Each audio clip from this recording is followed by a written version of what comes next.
টাকার গুঁড়ো দুধ ও সুজি দিয়ে যে এত সুন্দর একটা রেসিপি তৈরি করা যায় তা কিন্তু ভিডিওটা কেউ না দেখলে বিশ্বাসই করবে না।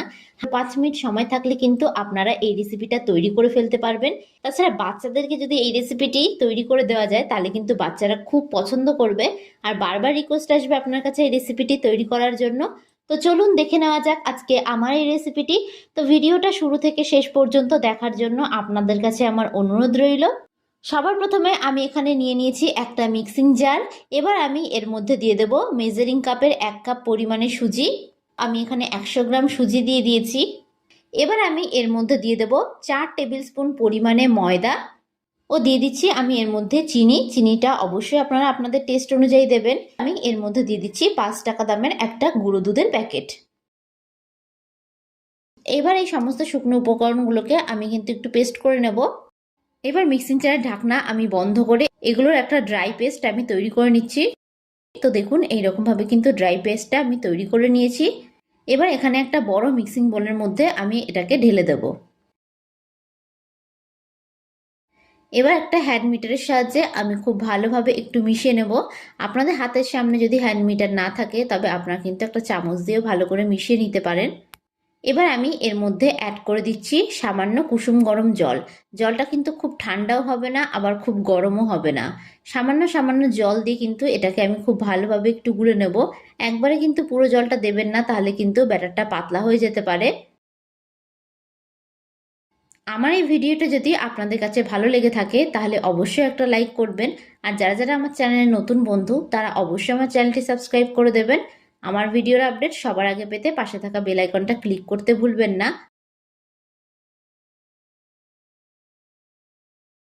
আমি এখানে ব্যাটারটা জল দিয়ে গুলেছি, তবে আপনারা কিন্তু চাইলে জলের পরিবর্তে দুধ দিয়েও গুলতে পারেন। এইভাবে কিন্তু খুব ভালোভাবে আমি একটু গুলে নিয়েছি। এরকম কিন্তু একটু ঘন করে গুলে নিতে হবে। এবার আমি এর মধ্যে অ্যাড করে দিচ্ছি নুন। আমি কিন্তু খুবই সামান্য পরিমাণে এখানে নুন দিয়ে দিচ্ছি, তবে নুনটা পুরোপুরি অপশনাল, আপনারা চাইলে নাও দিতে পারেন। তবে নুন দিলে কিন্তু মিষ্টির ব্যালেন্সটা খুব ভালো হয়। যে কোনো মিষ্টির মধ্যে একটু নুন দিলে কিন্তু খেতে বেশ ভালো হয়। নুন দিয়ে কিন্তু আমি খুব ভালোভাবে এটাকে একটু মিশিয়ে নেব। আপনারা যদি নুনটা দেন তাহলে কিন্তু খুবই সামান্য পরিমাণে দেবেন। তো দেখুন খুব ভালোভাবে কিন্তু আবারও আমি মিশিয়ে নিয়েছি। এবার এটাকে আমি রেস্টে রেখে দেবো 15 মিনিটের জন্য। এতে করে কিন্তু সুজিটা পুরোটা জল টেনে নেবে। তো 15 মিনিট পর আমি ফিরে আসলাম। দেখুন ব্যাটারটা কিন্তু কতটা ঘন হয়ে গেছে। এর মধ্যে যে জলটা ছিল সেটা কিন্তু সুজিটা টেনে নিয়েছে। তো সুজিটা কিন্তু কতটা ফুলেও উঠেছে। এই পর্যায়ে কিন্তু ব্যাটারটা একটু টাইট হয়ে গেছে, সেই জন্য আমি এখানে সামান্য একটু পরিমাণে জল অ্যাড করে দিচ্ছি। জলটা কিন্তু সবশেষে জলের পরিমাণটা আপনাদেরকে বলে দেব। এবার এটাকেও আমি খুব ভালোভাবে একটু মিশিয়ে নিচ্ছি। ভিডিওটা কেমন লাগলো অবশ্যই কিন্তু আমাকে কমেন্ট করে জানাতে ভুলবেন না। এবার আমি এর মধ্যে অ্যাড করে দিচ্ছি 1 টিস্পুন পরিমাণে বেকিং পাউডার। এবার আমি এর মধ্যে দিয়ে দিচ্ছি বেকিং সোডা। আমি এখানে যতটা বেকিং পাউডার দিয়েছি তার 4 ভাগের 1 ভাগ বেকিং সোডা দিয়ে দিয়েছি। এবার এটাকে খুব ভালোভাবে আমি একটু মিশিয়ে নিচ্ছি। খুব ভালোভাবে কিন্তু একটু মিশিয়ে নিতে হবে। চা বসিয়ে হাতে যদি 5 মিনিট সময় থাকে তাহলে কিন্তু আপনারা এই রেসিপিটি একবার বানিয়ে ফেলতে পারেন। এটি খেতে কিন্তু খুবই ভালো হয়। তাছাড়া এটা বাচ্চাদের টিফিনে আপনারা অনায়াসে তৈরি করে ফেলতে পারবেন। এটি কিন্তু সুজির খুবই স্বাস্থ্যকর একটি রেসিপি। তো এইভাবে কিন্তু ব্যাটারটাকে আমি গুলে নিয়েছি। তো ব্যাটারের ঘনত্বটা আমি আপনাদেরকে দেখিয়ে দিচ্ছি। তো দেখুন ব্যাটারটা কিন্তু খুব বেশি ঘনও হয়নি আবার খুব বেশি পাতলাও হয়নি। এইরকম ভাবে ব্যাটারটা তৈরি করে নেবেন, তাহলে কিন্তু রেসিপিটা তৈরি করতে খুবই সুবিধা হবে।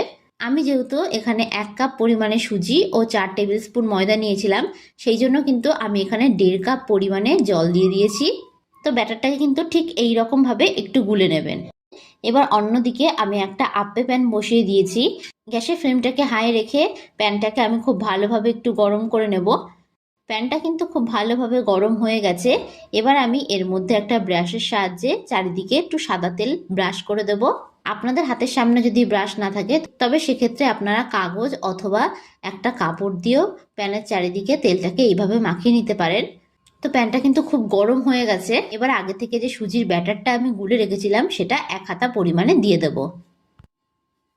সমস্ত প্যানে কিন্তু আমি 1 হাতা পরিমাণে ব্যাটার দিয়ে দেব।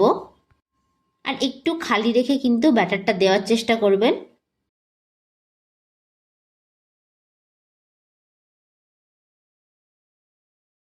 তো দেখুন সবকটা প্যানে কিন্তু আমি ব্যাটার দিয়ে দিয়েছি। এবার গ্যাসের ফ্লেমটাকে আমি হাইয়ে রেখে ঢাকনা চাপা দিয়ে দেবো 2 মিনিটের জন্য। প্রথমে ব্যাটারটা দেওয়ার সময় গ্যাসের ফ্লেমটাকে লো করে দেবেন, তারপরে কিন্তু হাই করে দেবেন। 2 মিনিট পর আমি ফিরে আসলাম। তো দেখুন এগুলো কিন্তু কতটা ফুলে উঠেছে। এবার একটা চামচের পেছন দিয়ে আমি ঠিক এই রকম ভাবে এগুলোকে উল্টে দেব। তো দেখুন খুব সহজেই কিন্তু প্যান থেকে উঠে আসছে। এই রকম ভাবে কাজটা করার চেষ্টা করবেন, তাহলে কিন্তু প্যানে একটুও লেগে যাবে না, খুব সহজেই প্যান থেকে উঠে আসবে। সবগুলোকে কিন্তু আমি উল্টে দিয়েছি। এবার ঢাকনা চাপা দিয়ে দেবো আবারও 1 মিনিটের জন্য। 1 মিনিট পর আমি ফিরে আসলাম। তো দেখুন দুপিটি কিন্তু একদম ভালোভাবে রেডি হয়ে গেছে। তো এবার এগুলোকে আমি তুলে নেব।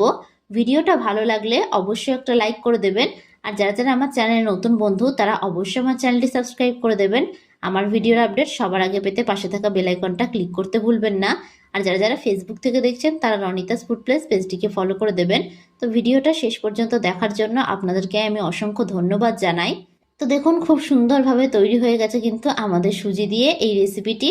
তো দেখুন এগুলি কতটা সফট ও নরম হয়েছে, আর ভেতর থেকেও কিন্তু পুরোপুরি সেদ্ধ হয়ে গেছে, একটুও কাঁচা নেই। এইভাবে রেসিপিটা তৈরি করবেন, তাহলে দেখবেন খেতে কিন্তু বেশ হয়। আর একবার খেলে কিন্তু বারবার খেতে মন চাইবে। বিশেষ করে বাচ্চারা কিন্তু এই রেসিপিটা খেতে বেশ পছন্দ করে। তো আপনাদের কাছে আমার রিকোয়েস্ট থাকলো এই রেসিপিটা একবার এইভাবে তৈরি করার জন্য। তো আজকের মতন আমি বিদায় জানালাম। আবারও হাজির হব আপনাদের সামনে নতুন একটি রেসিপির ভিডিও নিয়ে। তো আশা করি আপনারা সকলে ভালো থাকবেন, সুস্থ থাকবেন। ধন্যবাদ।